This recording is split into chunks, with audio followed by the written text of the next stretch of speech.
Hey guys, we have now reached 5,000 subscribers. I guess traditionally this would mean a video in which a TF2 version of me is shown a laptop indicating the 5,000 mark and then something silly happens.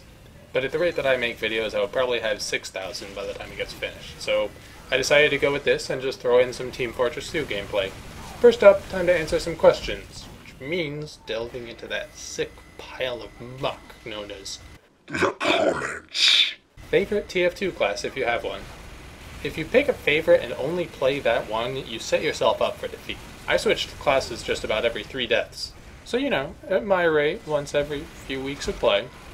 I usually play as heavy when it works. People aren't especially good at countering a decent heavy, but I switch classes when people figure out the best ways to react to them. Speaking of which, if there's any interest in group TF2 games with me, join my Steam fan group. That could be fun. What's your favorite TF2 Gmod meme? I love the silliness of those videos, but I think reuse of those characters tends to deaden the impact. Some of my favorite videos had just unnamed TF2 characters and employed quick cuts and funny sentence mixing. What character models are you most looking forward to seeing rigged and ready for SFM? I think, for the most part, we have what we need. Even when the specific character model you're looking for isn't there, it's pretty easy to have a sort of character substitute in the form of the Team Fortress 2 guys.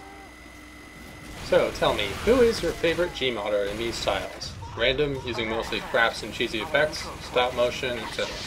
He's kind of a big name now, but in terms of cheesiness, I remember Das Bo Shit making a really good series and actually sticking with it a long time. Stop motion being more labor intensive, but less creative in terms of how to accomplish something, coming up with the proper contraptions to make something look right is a pretty good achievement. In stop motion, easily Antolon 35 Delight. Sometimes I think the only way he could achieve that level of detail in his videos is by having 25 hours a day of spare time. In Source Filmmaker, so far it's been hard to beat Rise of the Epic Scout, though Scout vs. Witch was also a whole lot of fun, and has more precision animation.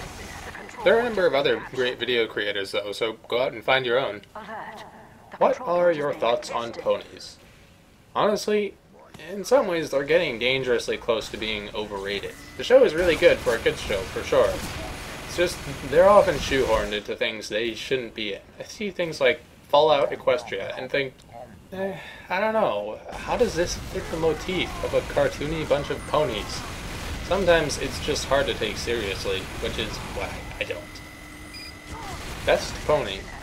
Like TF2, they're pretty well designed and it's difficult to pick a favorite.